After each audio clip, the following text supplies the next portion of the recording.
अहमदनगर शहरातील भारतरत्न मौलाना अबुल कलाम आझाद चौक मित्रमंडळाच्या वतीने मोहरम उत्सव शांततेत साजरा करण्यात आलाय।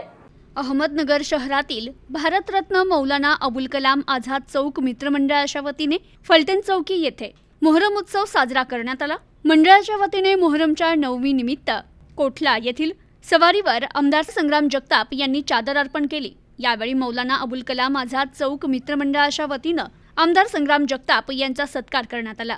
तर या ठिकाणी काही तरुणांनी आमदार संग्राम जगताप यांना खांद्यावर घेत नाचण्याचा आनंद घेत मोहरम उत्सव साजरा केला। यावेळी राजिक शेख, मुजाहिद उर्फ भा कुरेशी, साहेबान जागीरदार, खान बाबा, मुशाहिद शेख, अबुतला शेख, शोएब शेख, शफीक बारूदगर, अजीज लतीफजीवाला, अकरम शेख, शोएब सय्यद, शाहनूर आरटीओ, सरफराज शेख, मोईज विरानी, शहबाज शेख, मंगेश कांबळे, अल्ताफ शेख आदी उपस्थित होते।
प्रतिनिधि मोहसिन खान, न्यूज़ टुडे 24, अहमदनगर।